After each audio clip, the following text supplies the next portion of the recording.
Bonsoir, bonsoir Lisandre. Bonsoir Jean-Paul. Alors ce qu'on vient d'entendre, c'est la version métal de la musique du jeu Skyrim, et qui est le thème de Morrowind pour ceux qui ont... J'ai déjà parlé de jeux vidéo RPG, c'est-à-dire en français jeux de rôle, quoi. C'est-à-dire des jeux solo, où tu vis l'expérience de joueur. J'ai déjà parlé de certains jeux à l'antenne qui m'avaient assez marqué, Morrowind en 2002, Dragon Age Origins il n'y a pas si longtemps, j'ai fait une émission sur ce jeu. La série des gothiques, je parle des jeux qui me semblent dans les RPG, les jeux de rôle, les plus intéressants. Donc ça c'est la musique métal du jeu Skyrim qui vient de sortir. C'est un jeu vidéo, un RPG, un jeu de rôle, qui marche plutôt bien, qui cartonne numéro 1 dans les ventes, dans les canards vidéo comme celui-ci, Joystick. Tiens, mais voilà, le titre qu'ils ont mis, c'est marrant. Un jeu de rôle qui ne manque pas de celte. Voilà, c'est un jeu de mots, genre... comment s'appelait ce canard à l'époque Ah ouais, le personnage, en haut, je mets le doigt dessus, on voit pas son casque à cornes. Bon, ce jeu, aujourd'hui, qui est la suite des Morrowind, Oblivion, j'aime pas trop, mais bon, mais un cran au-dessus, le jeu est vaste, immense, et il fourmille de quêtes, d'explorations possibles en dehors de la quête principale, celle du Dovahkiin, qui est l'enfant dragon, qui est annoncé par les prophéties, bon, avec des musiques au long de l'émission, des extraits sonores du jeu. Alors on est à bord de ciel, Skyrim donc. Tiens, marrant, rime, radio ici maintenant. Ciel de rime.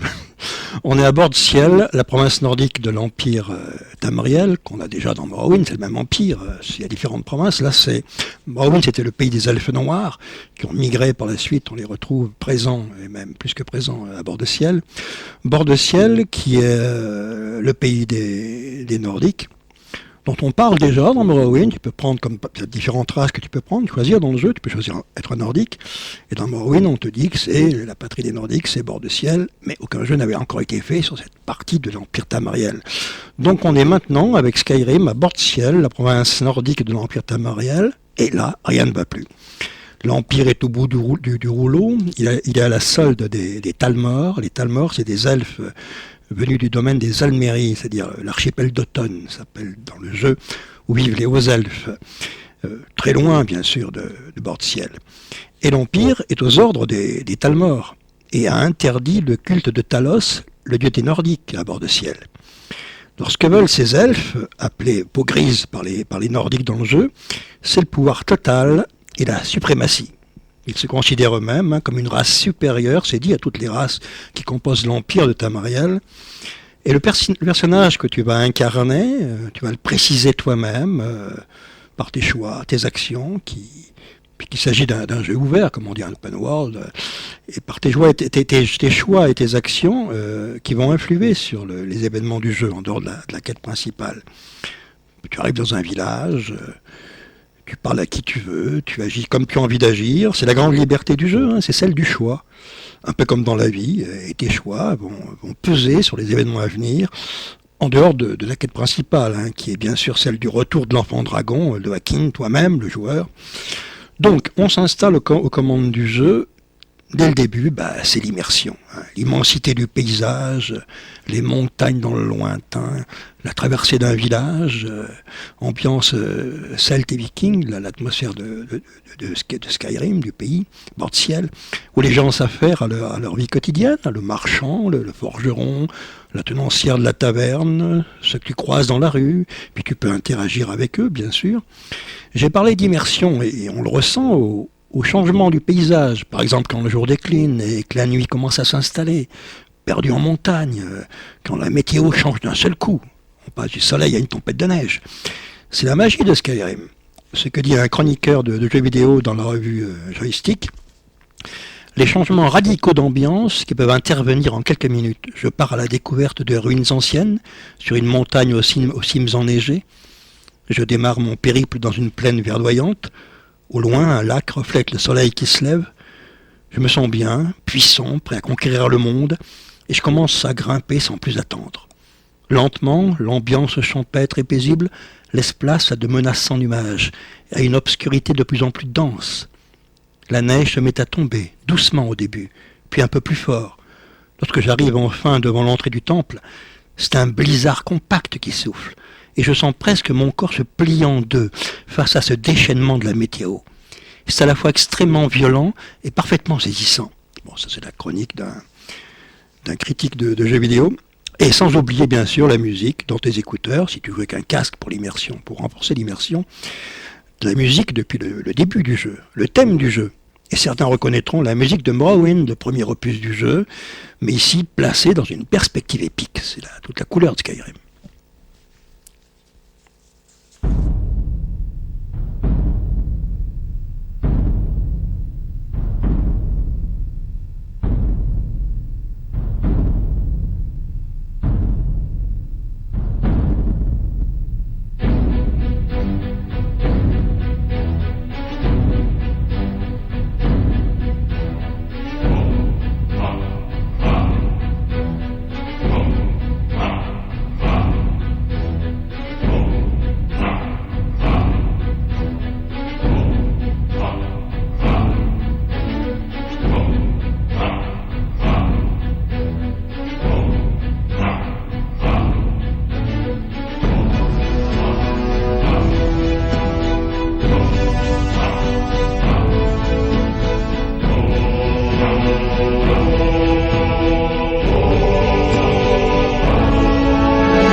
Et dès le début du jeu, on ne te demande pas ton avis, hein, il y a une cinématique de début. Après seulement, tu feras ce que tu voudras. Là, tu es dans une charrette avec d'autres condamnés à mort, mains liées, encadrés par des hommes de la Légion, puisque le pays est occupé par l'Empire, hein, les troupes de l'Empire. Et la charrette entre dans le village d'Elgen. Ambiance celte, viking, garantie, hein, tout le décor est là. Et justement, dans la charrette, les autres condamnés à mort sont des Nordiques. Dans leur chef, le Jarl Ulfric Sombrage, qui est là, enchaîné lui aussi. Les Sombrages, ils sont en rébellion contre l'Empire, qui occupe bord de ciel, la terre des Nordiques, où l'Empire a interdit le culte de leur dieu. Moi, j'ai rien à voir avec leur rébellion. Hein. Apparemment, ils m'ont arrêté pour vol, ou je sais plus quoi, et mis dans le même panier. Là, c'est notre tête qu'on va laisser tomber dans le panier. On descend sur la petite place du village, il y a des gens, spectateurs, des enfants qui crient « Papa, je vais voir les soldats !» Des gens qui regardent, des hommes en armes, la Légion. Puis le billot de bois, avec le bourreau à côté, le bourreau avec sa lourde hache à la main. Et on appelle nos noms, on est encore dans la cinématique, les rebelles, un par un. Et puis Ulfric Sombrage, le Jarl, les Jarls, ce sont ceux qui gouvernent les villes de Skyrim, des Nordiques, mais dont la plupart, quasiment, sont la salle de l'Empire et des Talmor, à part lui qui est en rébellion contre eux. Le Jarl Ulfric Sombrage, Jarl qui était le chef, et chef de la rébellion.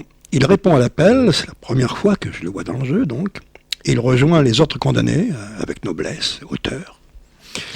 Moi, j'ai beau leur dire que j'ai rien à voir avec les Sombrages, les rebelles nordiques, rien à faire, hein. Je suis condamné à mort, moi aussi. Alors quand c'est à toi de répondre à l'appel, c'est là où tu interviens vraiment et où on précise ton personnage. Le choix de ta race déjà, hein, celle que tu veux jouer, il y a 10 races, quoique le mot race a été traduit par ethnie, je crois, dans la version française du jeu, enfin bon, c'est la même chose. Il y a 10 races que tu peux jouer, un argonien, un elfe noir, un breton, un Khajiit, à tête de chat, fait pour le vol et l'infiltration, ou bien sûr un nordique, hein, un humain avec une tête de nordique. Tu peux finaliser les traits du personnage, sa physionomie. Alors on peut choisir un nordique pour le fun, comme on dit, c'est-à-dire et puis pour l'immersion du jeu qui est très forte. Moi j'ai fait un choix sérieux, décidé à le mener jusqu'au bout, avec ses conséquences dans le jeu. Oui, parce que Skyrim offre une grande possibilité de liberté de jeu. J'ai choisi nordique, donc je suis de retour sur la terre de mes pères, je suis à Skyrim, à bord de ciel. Et je me suis senti proche de ces rebelles qu'on allait exécuter. C'est là où se produit un événement, au moment des exécutions successives. Le Jarl n'a pas encore été décapité, ni toi évidemment, puisque tu vas jouer au jeu. Un dragon apparaît dans le ciel de Alien et se perche sur un toit, sème la panique dans le village, vomit du feu, enflamme les maisons. Bon, c'est le grand bordel, parce que le réveil des dragons dans le jeu, les raisons pour lesquelles ils se réveillent, ça fait partie de la quête principale. Et tu es toi-même, peu importe la race que tu vas jouer, hein, le Devakin, c'est-à-dire l'enfant dragon, celui qui a du sang de dragon dans les veines, qui est appelé, selon les prophéties, sans le savoir au début du jeu, bien sûr. Bon, là, le dragon, là, ça nous permet la fuite, hein, au milieu du chaos et des maisons en flammes. C'est l'un des rebelles de la charrette qui m'entraîne derrière lui. Ben, je le suis à travers un passage, des escaliers qui descendent, des couloirs, quelques combats, bon, un ours qu'on doit affronter, et puis une sortie, le paysage tout autour, des amoncellements de rochers, un chemin qui descend au milieu de la végétation. Moi, je suis mon libérateur jusqu'à son village, hein. J'ai qu'à le suivre, à Rivebois, le premier village, petit village qui est sur la route. Et maintenant, je suis totalement libre de combattre des loups sur le chemin, ce qui arrive, de cueillir des plantes hein, qui serviront à préparer des potions, de parler aux gens du village. Alors je vous passe les quêtes du début que je ferai pour les habitants d'Elgen, ce serait beaucoup trop long. Mon but, ensuite, ma destination après, c'est Blancherive, plus au nord, c'est-à-dire la première grande ville du jeu qui est tenue par l'Empire. Alors j'ai pas encore rejoint les rangs des rebelles nordiques de bord de ciel qui luttent contre l'Empire et ont installé des camps dans la montagne, des camps de maquisards on pourrait dire. Là je découvre la ville, ses commerçants, ses boutiques, ses tavernes et puis le château où siège le Jarl de Blancherive, aux ordres de l'Empire, un vendu, un collabo donc. On voit justement la Légion impériale patrouiller dans les rues, des escaliers, une petite place entourée de maisons d'inspiration viking, comme tous les villages du jeu. Oui, je suis bien à bord de ciel, patrie des Nordiques, malgré les patrouilles de la Légion et l'interdiction du culte de Talos, le dieu des Nordiques. Il y a là sur la place le Vermidor, qui est un arbre, l'arbre sacré, qui est malade, paraît-il, qui ne peut plus refleurir. Il faudra le guérir, et c'est une quête, j'en parlerai pas ce soir, c'est une quête du jeu aussi. Et je pense là, inévitablement, cet arbre sacré au centre de Blancherive, devant le temple, je pense à Yggdrasil, l'arbre du monde, dans la mythologie scandinave. Ils n'ont pas fait rien pour rien dans le jeu. Tout est bien précis. On n'invente pas vraiment tout compte fait. Le substrat nordique, il est derrière, l'inspiration est pas loin. Alors l'escalier descend jusqu'à la place du marché, où les marchands sont là, avec leur étalage.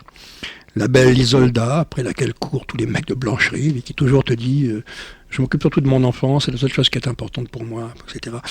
Et puis, je parle à Frolia. Frolia, c'est l'une des marchands, derrière son étalage, qui me dit que son fils, Thorald, j'aurais pu parler à n'importe qui d'autre et faire autre chose ou partir ailleurs. Je parle à Frolia, sans savoir ce qu'elle va me dire, bien sûr, qui me dit que son fils Thorald a disparu, hein, qu'il a été arrêté par la Légion sur une dénonciation des Guerrienais, un clan de la ville qui bosse pour l'Empire. Thorald, son fils, était assez proche des rebelles, des sombrages, c'est pour ça qu'il a été arrêté. Et elle me dit, les Guerrienais sont proches de l'Empire. Thorald s'est attaqué à l'Empire, et les Guerrienais le savaient. Elle ne croit pas à sa mort, et elle veut que je retrouve un indice. Peut-être, dit-elle, dans la maison des Guerrienais, à l'est de la ville. Alors j'insiste, mais j'ai plusieurs possibilités de questions, j'ai plusieurs questions possibles que je peux poser, comme à chaque fois dans le jeu. Hein. Comment savez-vous qu'il est toujours en vie? C'est mon fils, je le sens au fond de mon cœur. Vous comprendriez si vous aviez des enfants. Et pour cette première quête, sans le vouloir quasiment, je vais parler le hasard du jeu, eh bien je m'engage auprès de la rébellion nordique. Trouver un indice dans la maison des Guerrienais pour savoir ce que son fils est devenu, s'il est mort ou pas. Alors je croise dans la rue l'un des guerriers, tu vois son nom, tu le vois quand tu lui parles, le nom est affiché. Idolaf Guerrier, c'est son nom. Et j'essaie d'en savoir plus, j'essaie même de le persuader pour qu'il me parle, mais ça marche pas. Je crois que vous savez ce qui est arrivé à Thorald. Il s'est battu dans le mauvais camp, et il en a payé le prix fort. C'est tout ce que j'ai à dire. Alors j'insiste, il répond, il a fait l'erreur de soutenir les sombrages. C'est une terrible nouvelle pour sa famille, mais ils auraient dû s'attendre à ce qu'il finisse ainsi. J'en saurais pas plus. En attendant, le Jarl de Blancherive me confie une mission. Un dragon terrorise la région, dans les environs de Blancherive.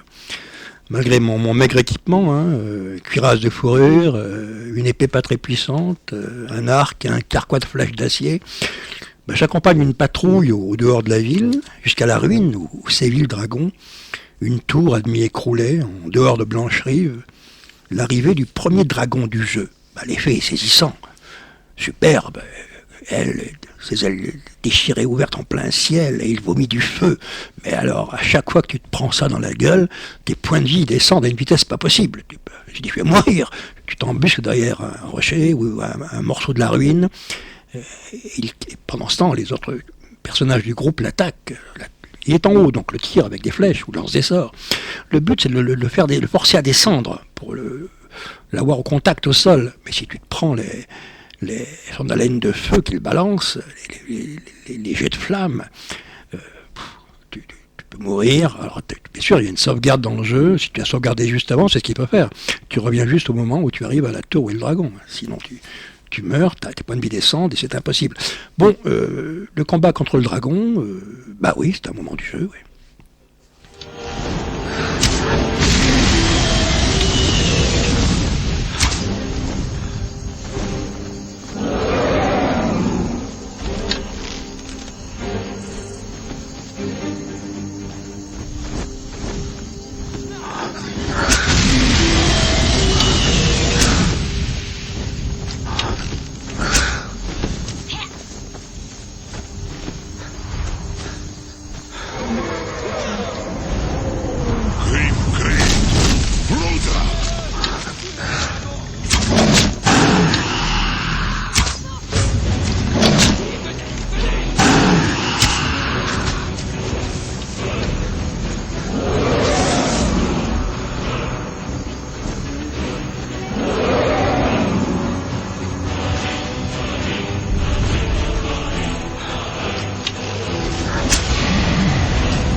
Et là, la mort du dragon, c'est la première âme du dragon que tu absorbes, sans le savoir.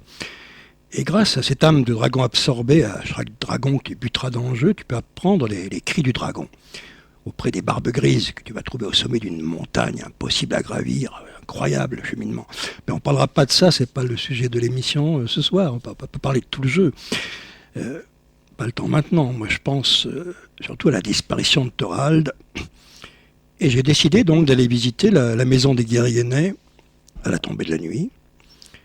Alors me voilà à l'auberge de la jument pavoisée, 10 pièces d'or la chambre, si tu veux passer la nuit.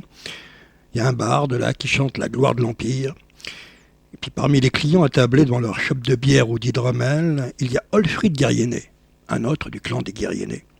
Je l'interroge lui aussi sur la disparition de Thorald, pendant que le barde chante la saga de Ragnar le Rouge. On se rebelle contre l'Empire, on meurt. Thorald n'a eu que ce qu'il méritait. Évitez de poser trop de questions à ce sujet. Les gens pourraient se méprendre sur vos intentions. Alors je parle à d'autres clients, essayer d'en savoir plus sur la famille de Thorald, les Gristoisons, sur son père, sur sa mère Frolia, qui tient l'une des échoppes du marché. Réponse: des sauvages, vêtus de peaux de bêtes et armés de haches, comme ces ancêtres dont ils sont si fiers. Ils forment l'un des clans les plus anciens et les plus réputés de Blancherive. Je ne le conteste pas. C'est une chose d'être fier de son lignage. C'en est une autre de s'accrocher au passé. Ce qu'ils appellent honneur et tradition, moi j'appelle ça de l'ignorance. Alors rien d'étonnant, hein, parole d'un collabo de l'Empire. Et je demande une chanson au barde, et il me chante la gloire de l'Empire, c'est-à-dire sa haine d'Ulfric Sombrage et des rebelles nordiques. Et à la fin, même en courte chanson, je l'interromps, je tire mon épée pour le faire taire. Personne n'a bougé dans la taverne, mais Ulfric Guerrier me regarde d'une drôle de manière.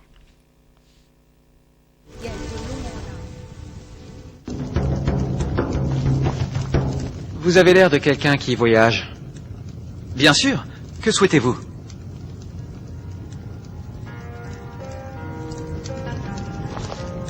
Ceci est une ode aux loyaux défenseurs de Bord-de-Ciel, les impériaux. Nous fils de Bord-de-Ciel, combattons sans répit, jusqu'à ce que Sovngarde nous accueille en sa nuit. Nous chasserons les sombrages, nos terres reprendront, par le sang et l'acier, chez nous reviendrons. Or à Ulfric, le tueur de rois, le jour de ton trépas, nous boirons dans la joie. Aux jours à venir, à ceux qui ne sont plus, le temps des dictateurs est bientôt révolu. C'est notre terre et nous la guérirons de la peste qui rongea nos rêves et nos passions. Ouais, j'ai tiré mon épée pour le faire taire, mais personne n'a bougé. Et je quitte la taverne à la tombée de la nuit, traverse la ville jusqu'à la maison du clan des Guerrienais. Je croise des patrouilles d'impériaux portant des torches. Sur la petite place où se trouve le Vermidor, l'arbre sacré, j'entends des mots lancés dans la nuit. Il est là, le jour, la nuit. Debout au même endroit. À chaque fois que tu iras à Blancherive, tu le retrouveras au même endroit en train de parler. Il lance des imprécations contre l'Empire. On l'appelle le prophète. Mais pour l'instant, la Légion le considère un peu comme un pauvre fou, puis le laisse tranquille.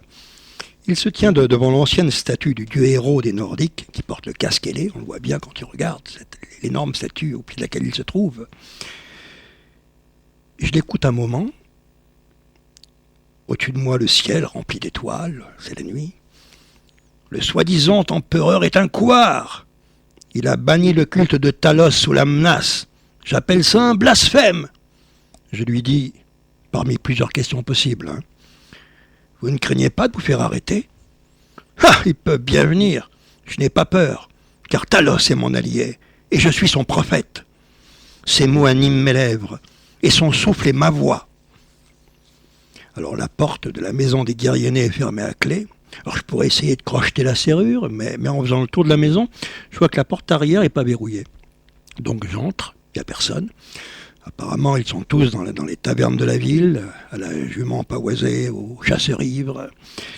À l'une des chambres, par contre, la porte est verrouillée. Alors je mets un moment à crocheter la serrure. Sur la table, à l'intérieur, un document, missive impériale. Au passage, je fauche des potions de soins, des livres, un luth qui est là sur une table. Je lis la missive et j'apprends que Thorald a été conduit au donjon de Norgay sur ordre du général Tullius, qui commande la Légion impériale. J'attends le lever du jour pour aller trouver Frolia sur la place du marché. Alors attendre le lever du jour, tu peux l'attendre réellement, c'est assez long quand même. Ou tu peux appuyer sur la touche T de ton appareil si tu joues sur un PC. Et faire avancer les heures, bien sûr. Le climat change et hop, le soleil revient, tu vois, progressivement, la météo se modifie. Donc c'est un peu la méthode pour passer du jour à la nuit. Ou tu laisses venir normalement le jour et la nuit en temps réel, tu peux aussi, bien sûr. Donc j'ai trouvé Frolia sur la place du marché. Et j'ai la preuve que Thorald est toujours vivant. Je savais qu'il n'était pas mort. Je le savais. Je vous en prie, apportez ce document à la maison des Gristoisons. Les Gristoisons, c'est son clan à elle. Faut que j'apporte ça chez elle. À qui? Au père de Thorald, à son mari. Et je rencontre dans la maison le père de Thorald, assis sur une chaise, devant la longue table de bois qui est à l'intérieur.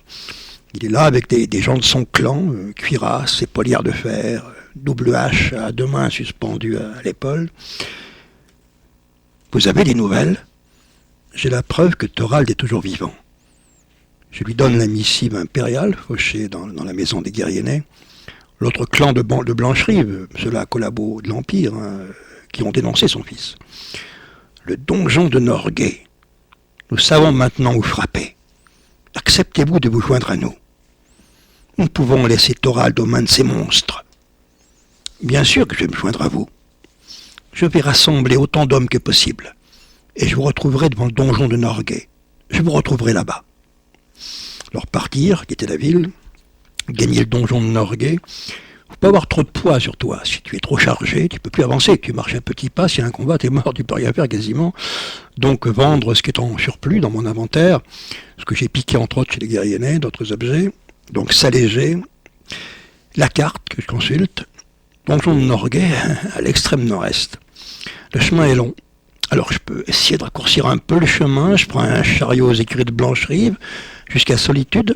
Solitude, c'est la ville forteresse des impériaux. Mais je rentre pas dans la ville. Jusqu'aux écuries de Solitude. J'habite la ville et je vais sur le nord-est à la recherche du donjon de Norgay, où m'attendent le père de Thorald et ses hommes. Cap au nord-est, à pied, malgré le chemin à faire, des montagnes, des chemins de neige, rencontre de loups sur le chemin, alors épée d'une main et sort de l'autre main. Bon, j'ai un sort-feu de la main gauche. Tu peux utiliser des 2 mains. Un mage, lanceur de sort, utilise un sort dans chaque main s'il le veut. Moi, c'est épée d'une main et sort de l'autre, ou bien à la place du sort, bouclier. C'est à moi de faire le choix, bien sûr, dans mon inventaire. Donc, des loups, c'est la moindre des choses sur ces chemins d'aventure. La nuit est tombée, une ferme, avec des poules dans la cour, des chariots, des chevaux dans l'enclos, les fenêtres éclairées, la neige autour. J'entre pas, je pourrais le faire, bien sûr. J'attends le lever du jour, bon, avec la touche T pour aller plus vite. Suivre la route entre les pins et les rochers. Je suis à un chemin qui se dessine. Quelques étoiles dans le ciel, les dernières, de lourds nuages, des pentes enneigées qu'il faut gravir, et à perte de vue des amoncellements de rochers, des forêts de sapins sous la neige, le paysage, le chemin qui tourne et qui monte, puis descend vers des marécages. L'immersion est totale dans le jeu, le visuel. Des arbres au sol, abattus, frappés par la foudre, qu'il faut enjamber. L'étang du Pin Clair, il s'appelle comme ça. Alors je le longe, parce que j'ai bien vu, plutôt que de plonger, et d'affronter des espèces de gros crabes qui pullulent dans ses eaux. Je le longe, je rejoins l'autre rive, il y a un cerf qui s'enfuit, des champignons que je peux ramasser, et qui serviront pour l'alchimie. Tiens, un coffre dans une souche d'arbre. Difficulté de la serrure, novice. Bon, je l'ouvre assez facilement, après avoir cassé un crochet quand même. Dedans, 3 crochets supplémentaires, merci, et 66 pièces d'or. Attaque aussitôt d'une sprigane, un esprit végétal éblouissant, combat rapide. Je perds quelques points de vie, mais sur elle, je découvre des racines noueuses, qui serviront tout ça pour des préparations alchimiques. Traverser d'un lac à la nage, l'autre rive, le chemin est long, des lièvres qui fuient, des papillons qu'on peut capturer et qui servent aussi aux préparations alchimiques, un renard. Incroyable, la faune du jeu, elle est vivante, elle est incroyable autour de toi. Maintenant un chaos de rochers, toujours, sous la neige, le visuel est splendide. Et puis des ruines infestées de bandits qu'il faudra affronter. Les dangers quand tu t'aventures en pleine nature. Je m'en sors pas trop mal, malgré leurs archers que je vois pas venir, qui sont planqués sur les hauteurs de la ruine. Bon, pillage en règle, pas grand chose sur eux. Un casque de fer, une épée, quelques pièces d'or. Des loups, pour être plus. Et de temps en temps une cinématique. Au moment où j'embroche un loup, la beauté de l'image d'un seul coup, saisissante, qui t'échappe en tant que joueur. Et peau de loup, qui peuvent me servir, que je peux revendre, ou qui peuvent me servir pour l'artisanat, construire des cuirasses de fourrure, etc. La neige tombe maintenant. de lourds flocons qui brouillent tout le paysage, des hommes qui tirent à l'arc. Alors là, j'hésite. Hein. Non, ce ne sont pas des ennemis, hein. Ce sont des chasseurs de cerfs que tu rencontres en route, comme ça. Le vent, la neige. Difficile de trouver son chemin. Et puis enfin, le donjon en contrebas. Alors descendre de rocher en rocher, parce que je ne trouve pas d'autre chemin. Et le groupe est là, le groupe de sombrage, l'arme à la main, bouclier, cuirasse de fourrure, épée ou hache de combat. Le donjon est occupé par des talmors qui gardent le prisonnier. Et le père de Thorald dit « Tuons tous les talmors qui nous séparent de Thorald et faisons-le sortir d'ici vivant. Allons-y !» Et puis la musique est toujours là, dans mon casque hi-fi, qui accompagne l'action.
Ouais, on y va, et ils connaissent le chemin mieux que moi, hein. J'ai qu'à les suivre, jusqu'aux fortifications qui entourent le donjon, où patrouillent des gardes de la Légion.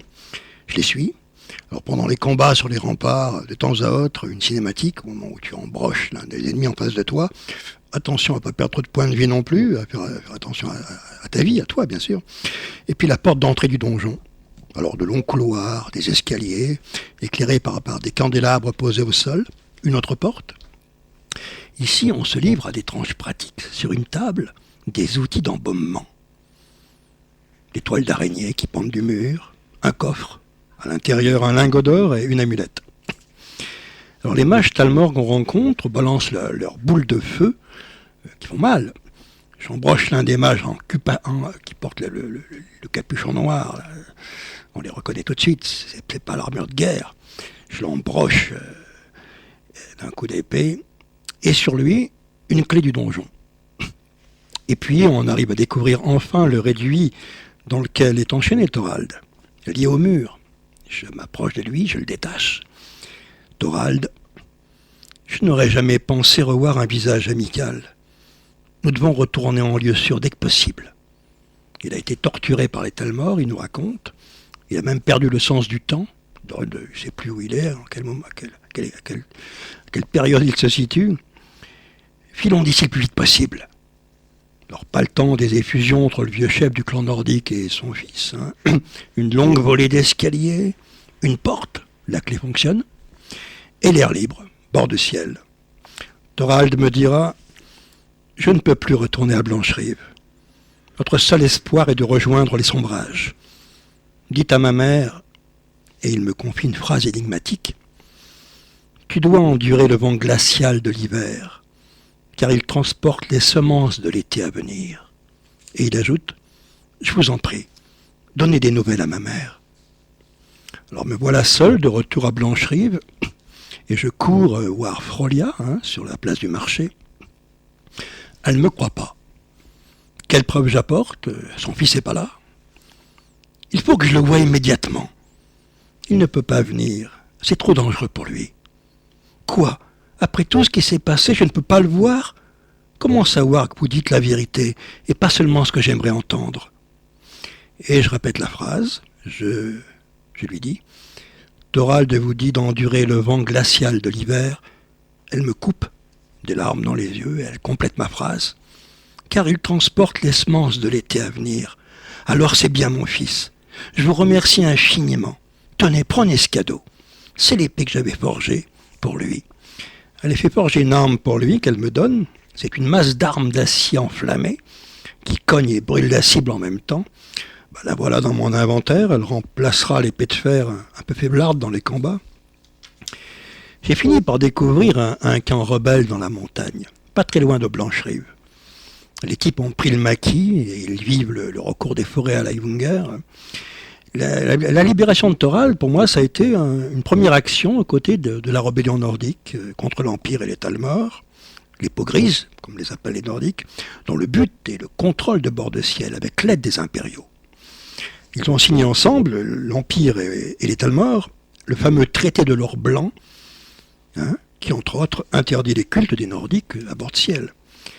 Je viens de tomber par hasard sur l'un des camps des Sombrages, dans la montagne, pas très loin de Blancherive. J'arrive et je vois leur tente de peau, les chevaux dans l'enclos, un feu de camp, une forge, une meule sur laquelle tu peux venir et aiguiser ton arme. Puis ces types avec leurs armures de fourrure, la hache nordique à l'épaule, des blessés sous des tentes, on les entend gémir. Des hommes en armes autour d'un feu, les paroles qu'ils échangent et que j'entends dans mon casque. Maudits soient ces chiens d'impériaux. Un autre. J'affronterai personnellement toute la Légion si elle ose venir ici. Nous montrerons à ces chiens d'infidèles à qui appartient cette terre. Un autre me dit, si vous voulez rejoindre la rébellion, allez voir Ulrich Sombrage à Vendôme. C'est notre Jarl, celui qui devrait porter la couronne. Alors, je suis un nordique dans le jeu, je suis revenu dans mon pays natal occupé. Je ne vais pas les laisser tomber, C'est dit. Je vais rejoindre Vendôme, la ville forteresse et nordique, et rencontrer le Jarl Ulfric Sombrage. Pour ça, je peux faire le chemin à cheval. Oui, j'ai acheté un cheval, 1000 pièces d'or aux écuries de Blancherive. Ou à pied, ou à travers les montagnes avec tous les dangers de la route. Ou bien prendre un chariot pour les grandes villes, aux écuries de Blancherive, qui m'amène aussitôt aux portes des grandes villes du jeu. Je dis bien des grandes villes, il n'y en a pas 50 dans le jeu. Vendôme, dont on dit que c'est la plus vieille ville de bord de ciel. Alors arrivé, tempête de neige, brume sur les montagnes, la grande porte de la ville avec ses gardes. Je découvre la ville sous la neige, le ciel sombre, la neige qui tombe, les patrouilles des Sombrages qui portent des torches, des escaliers, des ruelles étroites, de hauts murs, une auberge aux fenêtres éclairées et le vent dans mes écouteurs. Je suis là, dans cette partie de la ville qu'ils appellent le quartier gris, où vivent les elfes noirs de la ville. Je croise l'un des elfes noirs qui me dit, qui est là, dans la ruelle, « Je pensais que le quartier gris serait un havre de paix pour ma race. J'ai eu tort. Ulfric n'éprouve que du dédain pour ceux qui ne sont pas nordiques. Il nous tolère, mais son sens de l'hospitalité s'arrête là. Je cherche l'auberge du Candélabre, l'auberge de la ville. La voilà, avec sa porte abritée sous un arc de pierre. Elda, la tenancière, qui sert à boire et vend de la nourriture aussi. Puis à l'étage, une femme barde qui chante avec son luth. Que voulez-vous entendre ? Alors je peux lui demander une chanson, j'ai le choix entre deux chansons. La ballade de Ragnar le Rouge et L'âge de l'oppression, qui est un hommage aux rebelles Sombrages. Je demande la deuxième, et la barde avec son luth chante la ballade pendant que le feu brûle dans la cheminée de pierre au centre de la pièce. Elle annonce d'abord « Voici une ode aux vrais fils et filles de bord de ciel, les Sombrages ». Puis elle chante « Nous chasserons l'Empire, notre bien reprendrons, par le sang et l'acier chez nous reviendrons. Gloire à Ulfric, gloire à toi, ô roi, en ton illustre honneur, buvons, chantons pour toi. » Elle continue la chanson, puis un type vêtu d'une cuirasse qui marche dans la salle, je l'entends marmonner. Chaque nuit, je déambule dans le quartier gris, et je dis aux peaux grises ce que je pense d'eux. Un peu plus loin, assis à une table, un mercenaire qu'on peut engager pour 500 pièces d'or. Venir à ceux qui ne sont plus, le temps des oppresseurs est bientôt révolu. Nous chasserons l'Empire, notre bien reprendrons, par le sang et l'acier, chez nous nous reviendrons. Chaque nuit, je déambule dans le quartier gris et je fais comprendre aux peaux grises. En ton illustre honneur, buvons, chantons pour toi. Nous fils de bord de ciel, combattons sans répit, jusqu'à ce que le Sauvegarde nous accueille en sa nuit. C'est notre terre et nous la guérirons de la peste qui rongea nos rêves et nos passions. Gloire à Ulfric, gloire à toi, ô roi, en ton illustre honneur, buvons, chantons pour toi. Il vous faut quelque chose ? Il vous faut quelque chose. Ça, c'est Elda, la tenancière de la taverne, qui me pose la question. Elle me propose à boire, de la nourriture ou une chambre dans la taverne. Dans cette chanson, les paroles « Jusqu'à ce que Sovngarde nous accueille en ces nuits ».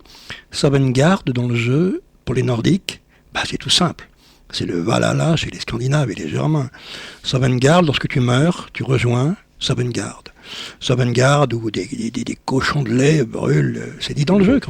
Il y a un livre qui s'appelle Les visions de Sovngarde, que tu peux lire dans le jeu, que tu découvres, où des cochons de lait gris sur la broche, sur un feu, où les guerriers morts sont là rassemblés, ils buvent l'hydromel, où l'un d'eux dit, c'est dans le livre, « On ne juge pas un Nordique à la façon dont il a vécu, mais à la façon dont il est mort. » Ça, le Sovngarde, là, c'est exactement la réplique du Valhalla, des anciens, des cultes nordiques, des mythologies scandinaves. Alors je quitte l'auberge et je gagne le temple de Talos où siège le Jarl des Sombrages. Alors les Jarls, ces Nordiques qui gouvernent les villes, la plupart à la solde de l'Empire, qui ont trahi leurs dieux, renié leur histoire, leur tradition, sur leur propre terre, à part Ulfric, Sombrage. Le Jarl Ulfric est là, sur son trône de pierre, cuirasse de fourrure, longs cheveux tirés en arrière. On aperçoit la hache glissée dans sa ceinture qui dépasse. Je peux m'adresser à lui directement, ou bien attendre et écouter les discussions entre lui et Gulmar, son chef de guerre, celui qui organise la rébellion sur le territoire. Gulmar. L'Empire fait pression sur Blancherive. Nous avons intercepté des messagers. Ulfric. Vous pensez que je devrais envoyer un message au Jarl de Blancherive ? Ce serait une déclaration magistrale pour reprendre sa ville et le laisser en disgrâce. Gulmar sur un ton agacé. Alors, sommes-nous prêts à commencer cette guerre pour de bon ? Le Jarl lui dit, tout dépend de Blancherive. Si nous pouvons prendre la ville sans effusion de sang, cela vaut mieux. Mais si c'est impossible, le peuple est derrière vous. Le Jarl descend de son trône, Ulfric Sombrage, fait des 100 pas dans la grande salle voûtée. Dites-moi, Gulmar, pourquoi vous battez-vous pour moi ? Gulmar, plutôt mourir que de laisser des elfes dicter le sort des hommes. Ne partagez-vous pas mon avis ? La réponse du Jarl est plus nuancée, plus noble aussi. C'est toute la mémoire de son peuple qui parle à travers lui. Il dit « Je me bats pour les hommes qui sont morts dans mes bras en territoire étranger. Je me bats pour leurs femmes et leurs enfants, dont ils ont murmuré les noms dans leurs derniers soupirs. Je me bats pour les rares qui sont rentrés chez eux et qui ont trouvé notre pays occupé. Je me bats pour mes citoyens démunis, contraints de payer les dettes d'un empire trop faible pour les diriger, mais qui les traite de criminels parce qu'ils veulent régner eux-mêmes. Je me bats pour que tous les combats menés jusqu'à présent n'aient pas été vains. Je me bats parce que je le dois. » Dites-moi, Gulmar, pourquoi vous battez-vous pour moi ? Je vous suivrai jusque dans les profondeurs de l'Oblivion, vous le savez. Oui, mais pourquoi vous battez-vous ? Si ce n'est pas pour moi, pourquoi ? Plutôt mourir que de laisser des elfes dicter le sort des hommes. Ne partagez-vous pas mon avis ? Je me bats pour les hommes qui sont morts dans mes bras, en territoire étranger. Je me bats pour leurs femmes et leurs enfants dont ils ont murmuré les noms dans leurs derniers soupirs. Je me bats pour les rares qui sont rentrés chez eux et qui ont trouvé notre pays peuplé d'inconnus aux visages familiers. Je me bats pour mes concitoyens démunis. Le prochain impérial que je vois est un homme mort, dirigé, mais qui les traite de criminels parce qu'ils veulent régner eux-mêmes. Je me bats pour que tous les combats menés jusqu'à présent n'aient pas été vains. Je me bats parce que je le dois. Vos paroles expriment ce que nous ressentons tous, Ulfric. C'est pour ça que vous serez au roi. Mais le jour où de simples mots suffiront, nous n'aurons plus besoin de soldats comme nous. Je quitterais volontiers ce monde si un tel jour arrivait. Oui, mais en attendant, nous avons une guerre à préparer. Oui, faites vite, je suis un homme pressé. Il a parlé devant son trône de pierre, debout. Il se rassoit. Alors je peux intervenir quand je veux, m'adresser à vous, Jarl, à Ulfric Sombrage. Il est là, le coude replié sur la coudoir de pierre, pensif. Je dis que je veux rejoindre la rébellion. Il sourit et répond « Il semblerait qu'on nous prenne tous pour des vauriens ces derniers temps. » Gulmar intervient. Il s'adresse à moi. « Vous pouvez m'être utile, mais dites-moi, pourquoi vous voulez combattre avec nous ?» Je réponds, alors j'ai évidemment plusieurs réponses possibles. Bord de ciel est chez moi. Très bien, mais acceptez-vous de mourir pour votre patrie? C'est pour ça que je suis là. Je veux me joindre à vous. Et avant, Gulmar me propose de passer une épreuve. C'est une épreuve qui permet de jauger les hommes. Je vous envoie sur l'île de la Serpentine.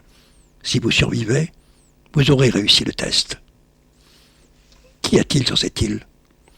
C'est là que les hommes viennent prouver leur courage. C'est une étrange formation rocheuse, érigée par les anciens. Il y a quelque chose là-bas qui attire les spectres de glace. Si vous tuez un spectre de glace là-bas, je n'aurai pas besoin d'autres preuves. Alors dès que tu acceptes de passer l'épreuve, c'est à ce moment-là qu'un message apparaît à l'écran et te dit que si tu voulais rejoindre les rangs de la Légion, ce qui est possible pour un joueur dans le jeu bien sûr, c'est plus possible, tu as choisi ton camp. Alors Gulmar m'a donné un élixir de résistance aux dégâts du froid, et je vois l'endroit sur ma carte plus au nord, et je dois tout faire à pied, à travers les étendues de glace, le brouillard, les dangers. Je croise des fermes tapies sous la neige, avec leurs toits en pente, lumière aux fenêtres. Alors bien sûr, je pourrais m'arrêter, rentrer dans l'une des fermes, parler, voir, peut-être quelque chose là pour moi. Mais j'ai pas le temps. Là, la ferme de la baie du Givre, je me souviens du nom. La neige partout. Et puis la grande solitude blanche, avec les flocons interminables qui tombent toujours.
Passe les péripéties du voyage, qui allongent le jeu, bien sûr. Voilà l'île, semée de buissons et de rochers, des pierres dolméniques plus haut, un ancien sanctuaire construit par les ancêtres, avait dit Gulmar. Alors je m'équipe pour affronter le spectre qui hante le lieu, la masse d'armes enflammées que m'a donné Frolia, et la potion de résistance aux dégâts du froid. Bon, je le tuerai sans trop de difficulté, en perdant quelques-uns de mes points de vie, mais bon, un peu de sang donné. Mais tout n'est pas aussi facile dans le jeu. Puis un message s'inscrit dans mon journal de quête, retournez voir Gulmar. Retour à Vendôme, dans la salle du trône, et je dois maintenant conclure le pacte d'alliance, répéter les mots du serment pour entrer chez les Sombrages. Je prête allégeance à Ulfric Sombrage, futur haut roi de bord de ciel, puisse ce serment me lier au-delà de la mort. Gulmar me dit « Maintenant, vous avez rejoint nos rangs. Tenez, puisque vous êtes un Sombrage, vous devez aussi en avoir l'allure. Puis il me donne un casque, des gantelets, une cuirasse, une cotte des bottes de fourrure, tout ça ajouté à mon inventaire, armure légère. Et je m'équipe avec. Alors j'ai réussi l'épreuve et Gulmar veut que je l'accompagne, il dit, dans un petit voyage, jusqu'au sanctuaire de Corbagen, qui est gardé par la Légion. Et dans ses profondeurs, il espère bien, il le dit, retrouver la couronne d'os, qui donnera à Wulfric sa légitimité, la couronne de ses ancêtres. Gulmar dit, la couronne contiendrait la puissance de tous les anciens rois qui l'ont portée. Alors je lui demande, parmi d'autres questions, quel est le but de cette guerre? Il répond, tout d'abord nous chasserons les Talmors et leurs satanées marionnettes impériales hors du pays. Ensuite, nous reconstruirons Bord de Ciel en lui rendant sa gloire d'antan.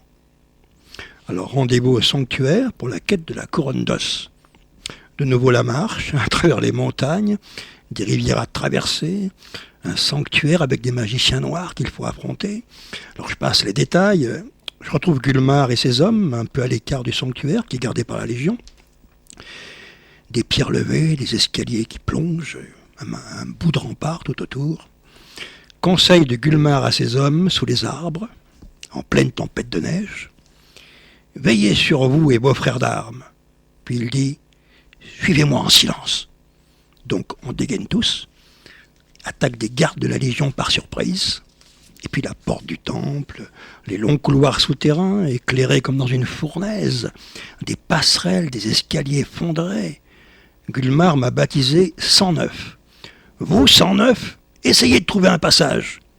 Alors je vous épargne les détails de l'exploration, qui dure bien une bonne demi-heure dans le jeu. Les impériaux qu'on affronte dans les salles souterraines. J'entends les rugissements de Gulmar dans mon casque. J'arroserai la terre de ton sang. Fracas des armes, long couloir voûté avec des fresques sur les parois. Alors je finirai par trouver la couronne d'os. Gulmar me dit, portez la couronne à Vendôme aussi vite que possible. Et dites à Ulfric qu'il me doit un verre. Dehors la neige, toujours. Retour dans la salle du trône. J'ai donné la couronne et le Jarl m'a chargé d'une mission. Aller trouver le Jarl de Blancherive, qui est à la solde de l'Empire, et lui remettre une hache. C'est une coutume des Nordiques.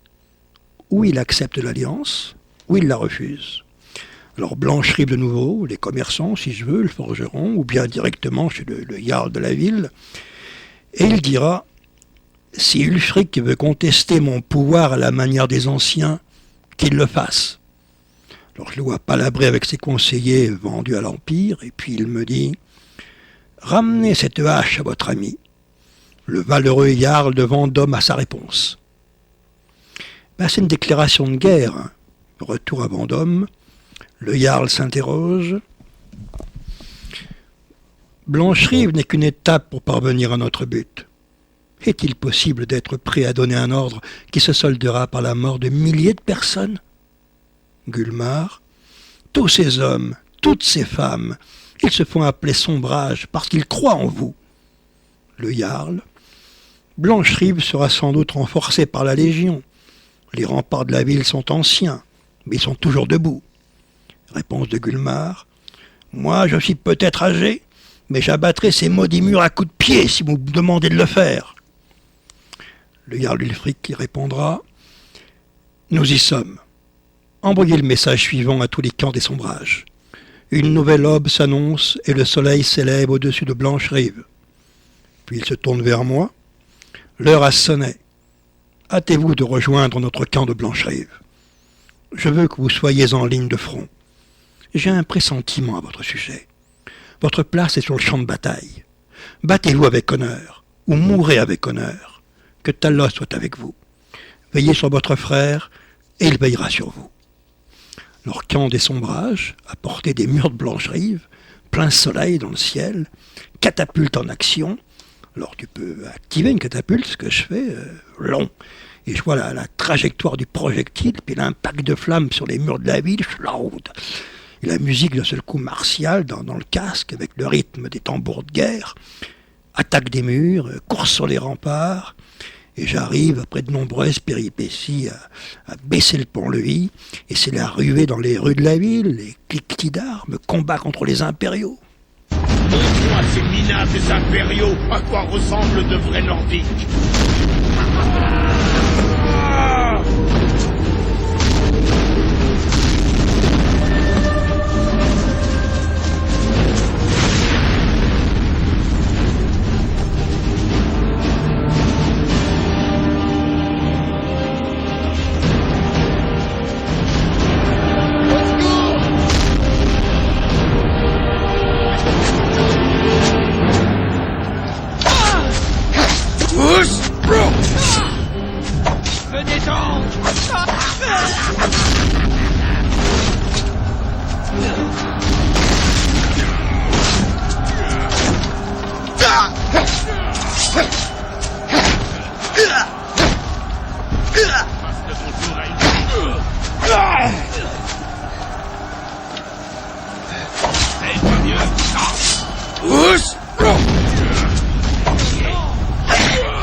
L'empereur peut aller voir ailleurs si j'y suis.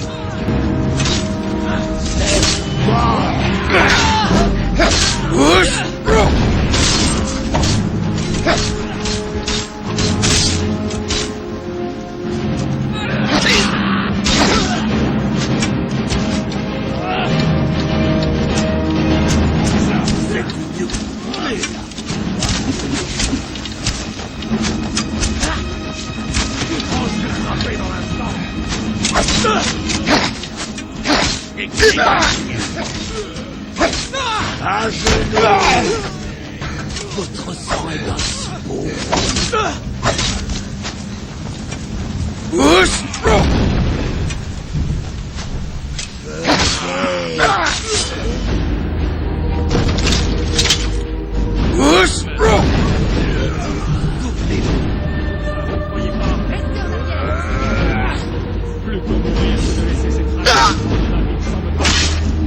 Prenez ça.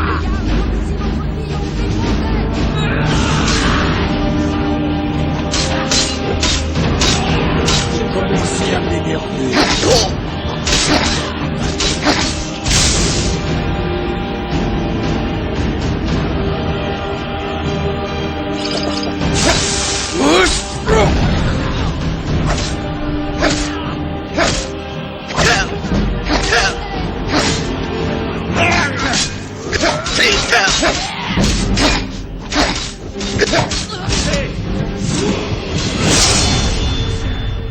Je me rends. Cessez le combat. Baissez toutes les armes. C'est un ordre. Cessez. Nous prenons la vie. Sur les remparts. Je comprends maintenant pourquoi. Alors quoi? Une dague dans le dos n'aurait pas suffi? Vous pensez que c'est une affaire personnelle? L'Empire n'a rien à faire en bord de ciel. Plus maintenant.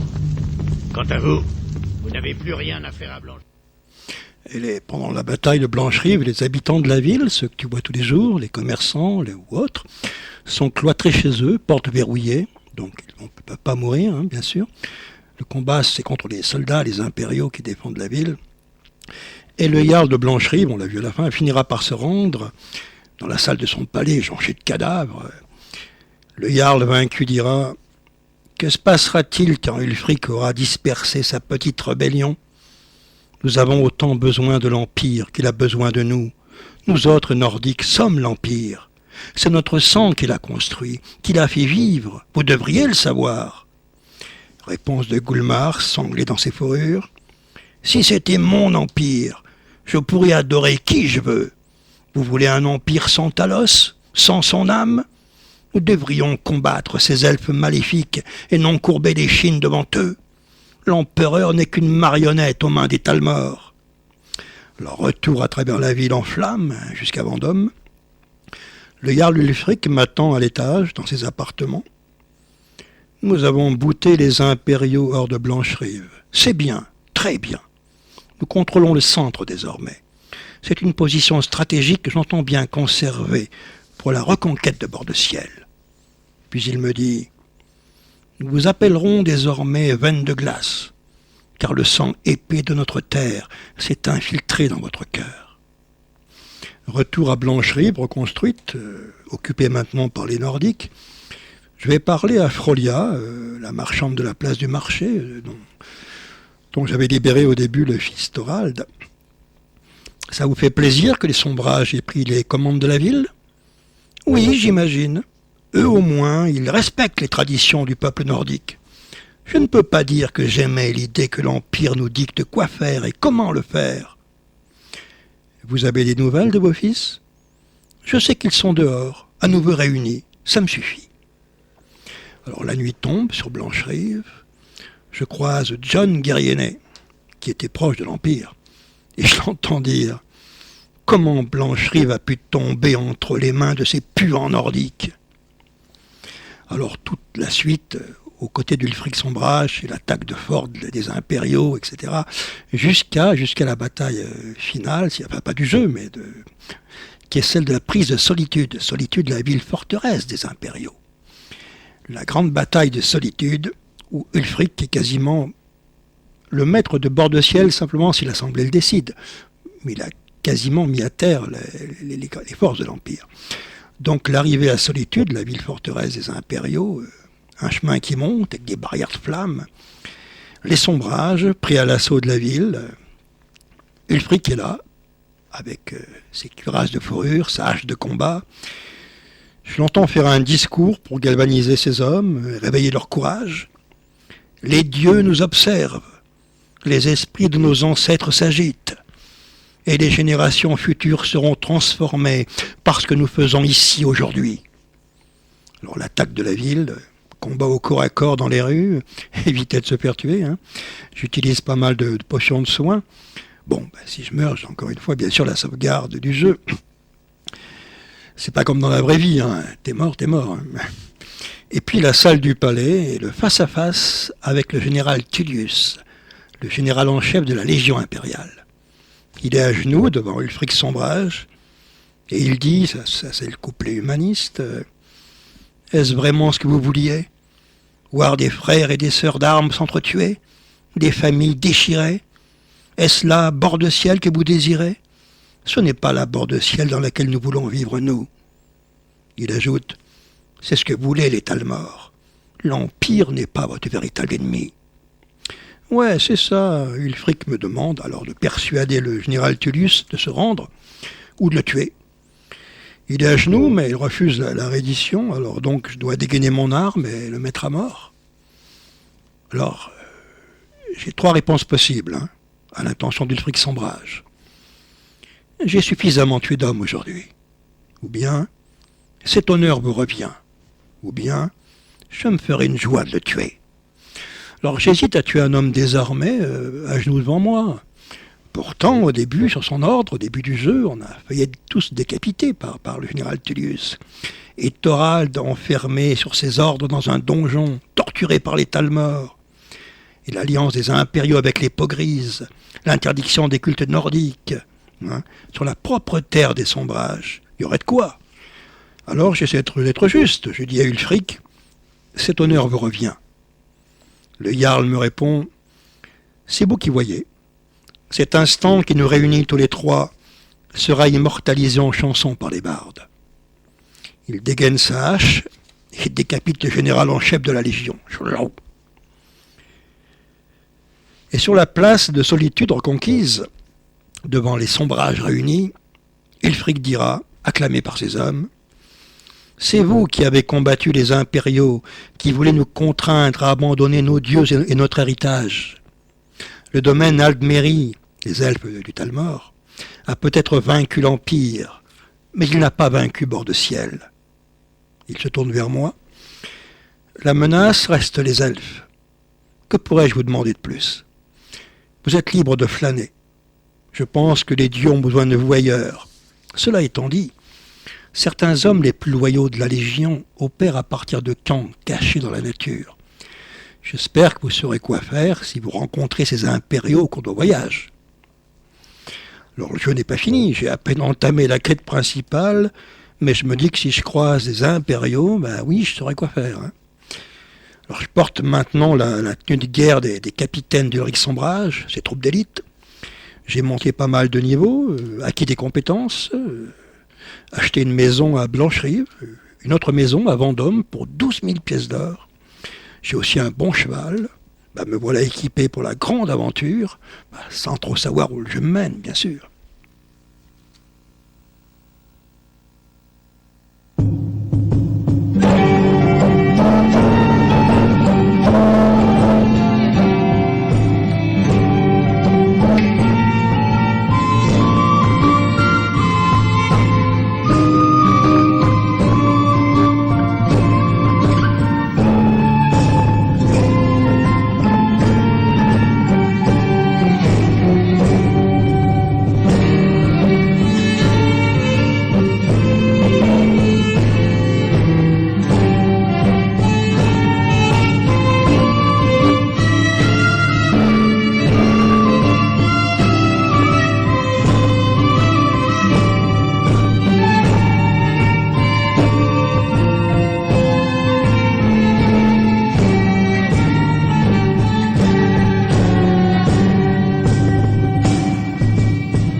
Reste le problème d'Ulfric Sombrage, le Jarl des Nordiques, le chef de la rébellion.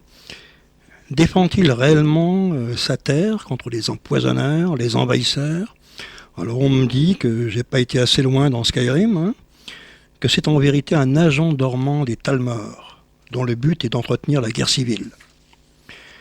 Alors je me serais trompé en ralliant ce chef charismatique, véritable combattant identitaire.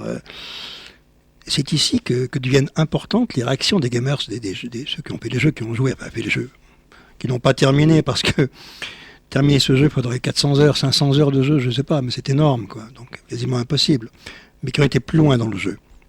Il suffit d'aller visiter les forums qui sont dédiés à Skyrim. Hein. J'en suis à ce moment de la quête principale, où je dois m'infiltrer dans l'ambassade des Talmor et trouver des documents secrets. Dont ce document qui prouverait qu'Ulrich Sombrage travaillait pour eux en sous-main, c'est ce qu'on dit.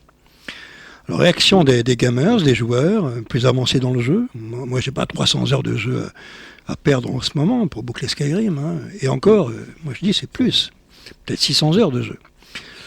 Retenons d'abord que les Talmor, qui manipulent les événements de bord de ciel et qui ont mis les impériaux à leurs bottes, sont des elfes venus de l'archipel de l'automne, la terre des hauts elfes, une autre province de l'Empire, hein, très loin de bord de ciel, du domaine des Aldmeri, et que ces peaux grises, qui se croient supérieurs aux autres, oui, se croient supérieurs aux autres races de l'Empire. C'est des suprémacistes, on va dire. Je lis quelques réactions de joueurs prises sur des forums. Le Talmor trouve Ulfric utile, car la guerre civile est utile au Talmor, car elle affaiblit ses opposants. Du coup, finir la guerre rapidement n'arrange pas les Talmor. Pour eux, la victoire des Sombrages est à éviter. Un autre. Si l'Empire perd bord de ciel avec la victoire d'Ulfric, le Talmor perd entièrement le contrôle de bord de ciel. Alors j'ai ici le fameux document top secret, c'est ce qui est écrit sur le document, qui mouillerait Ulfric Sombrage, trouvé dans une des pièces de l'ambassade des Talmor. Top secret, dossier du Talmor, Ulfric Sombrage. État actuel, agent dormant, entre parenthèses, peu coopératif. Description. Jarl de Vendôme, chef de la rébellion des Sombrages, vétéran de la Légion impériale. Il a vécu un moment, il a été dans la Légion impériale à un moment de sa vie. Antécédent.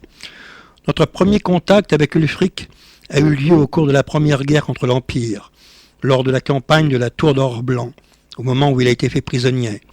Nous nous sommes rendus compte de sa valeur potentielle, fils du Jarl de Vendôme, pendant son interrogatoire, et il a été désigné comme agent de l'interrogatrice, qui est à présent la première émissaire. On lui a laissé croire, lors de son interrogatoire, que les renseignements qu'il donnerait seraient essentiels pour la capture de la cité impériale. Le contact établi après la guerre lui a permis de prouver qu'il était un atout de valeur, bien qu'il ait débouché sur une nette réticence d'Ulfric en cas de contact direct. Contact direct refusé. Note opérationnelle. Le contact direct reste une possibilité, uniquement en cas extrême, mais il vaut mieux considérer cet agent comme dormant. Et un gamer précise, en gros, pour ceux qui ne savent pas lire entre les lignes, Ulfric a été emprisonné pendant la guerre, a été interrogé, puis fait agent dormant par ses geôliers, que l'on sait sans doute très tendre. Ça ne veut pas dire qu'il s'est présenté au guichet de l'armée de terre du Talor pour s'engager. On remarque qu'il a quand même un penchant aigu pour le fourrage d'impérialiste, il a ça dans le sang. Bon, le type continue en se marrant, tout en précisant que pour les Talmor, il ne faudrait pas que la rébellion prenne trop d'ampleur. En effet, les Talmor craignent tout de même une unification de bord de ciel qui entraînerait un beau bottage de cul de la part des Nordiques, surtout ce qui serait elfique de près ou de loin. Pour ceux qui ont fait l'axe Sombrage, ce qu'on a fait ce soir donc, les Talmor ne sont pas contents du tout après la possible investiture d'Ulfric au trône de Haut-Roi qui entraînerait une possible unification de bord de ciel. Et le Talmor conclut, et le Talmor, excuse-moi, si le gamer se reconnaît, le joueur, pour ceux qui ne savent pas lire entre les lignes, il est dit qu'Ulfric est peu coopératif. Oui, un autre précise qu'il a été vétéran dans la Légion, on verra ça aussi, ouais. D'autres intervenants, Dagor Dagorat, un joueur, c'est assez lucide ce qu'il dit. Ce jeu est riche en possibilités, ce qui fait que beaucoup d'approches différentes sont possibles sans réellement changer la toile de fond de l'intrigue. Il n'y a pas de manichéisme, chaque camp a ses motivations, chaque camp est moralement critiquable pour telle ou telle raison et défendable sur d'autres. Les créateurs de ce jeu n'ont pas hésité à faire intervenir plusieurs concepts que l'on n'a pas forcément l'habitude de trouver dans un jeu. Intrigue politique, racisme, notion d'identité, persécution des croyances, trahison, possibilité d'avoir une attitude complètement amorale auprès d'une guilde, allusion grivoise. Ils sont arrivés à faire un jeu de fantasy, du style fantasy dans le heroic fantasy dans le genre, à succès qui n'est pas politiquement correct. Sur le site Webiland dédié aux jeux vidéo, Sur Ulfric Sombrage, engagé à une époque dans l'armée impériale, un joueur dit, Temujin, réponse à un autre qui dit « Ce type a appartenu à la Légion, donc c'est un agent des Talmor, etc. » En même temps, il dit Vercingétorix, ça fait partie de la Légion romaine, ce qui n'a pas empêché de se rebeller.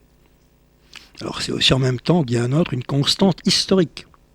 Quand un empire arrive à un certain stade, et qu'il est trop loin de ses fondations, il arrive à un point de rupture. Et il précise Alexandre le Grand, qui se perd en Orient, Rome, l'Empire britannique, les USA. Alors, quelques interventions de joueurs au sujet du Jarl des Nordiques, de Bord de Ciel, intéressant. Ulfric est quelqu'un qui recherche le pouvoir, certes, mais c'est un bon chef. Pour moi, un Bord de Ciel uni avec sa propre armée, sa propre religion, sa véritable âme, et qui est une âme plus forte, et qui résistera plus facilement aux elfes du Talmor que l'Empire sur le déclin, qui peine à défendre ses territoires face aux attaques extérieures. Un autre, privilégier l'Empire, et donc Cyrodiil plus que Tamriel. Alors Cyrodiil, pour ceux qui ont fait Oblivion, c'est le territoire vraiment de la province de l'Empire. Privilégier l'Empire, c'est privilégier la pénétration des elfes Talmor et l'éclatement guerre-invasion de Tamriel à moyen terme.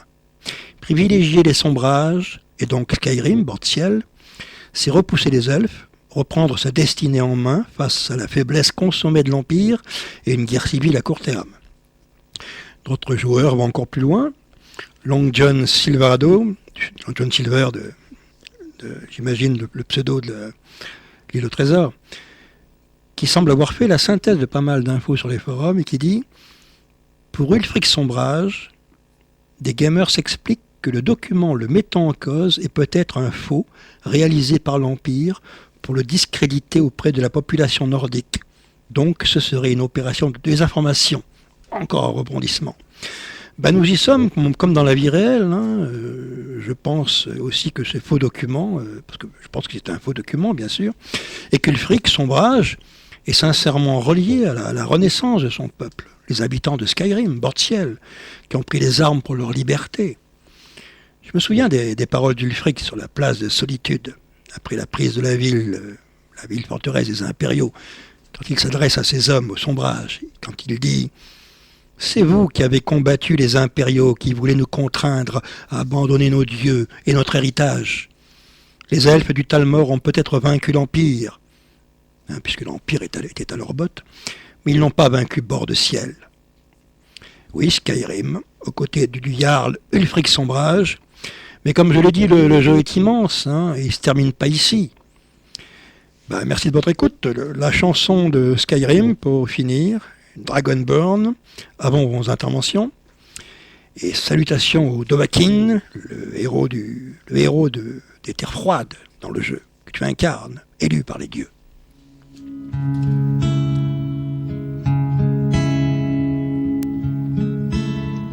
Our hero claims a warrior's heart.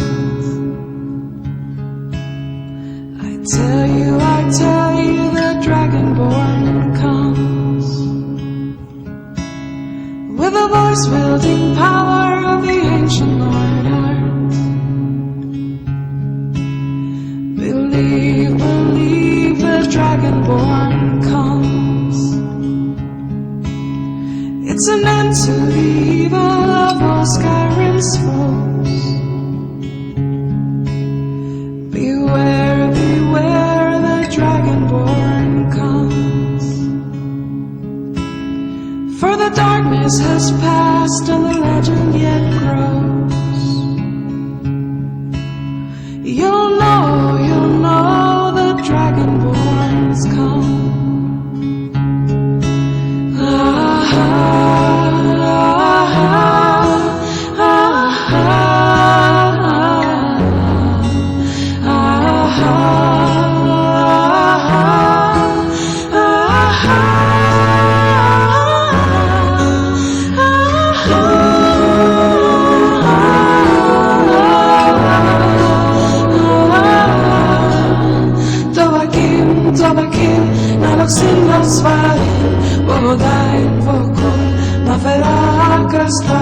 Al fin no lo pagan, nos hon sin grossa.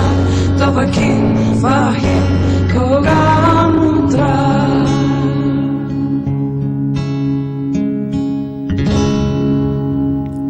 Vous êtes sur Radio Ici et Maintenant 95.2 FM et sur internet ici et maintenant.com. Vos interventions en direct au 08 92 23 95 20.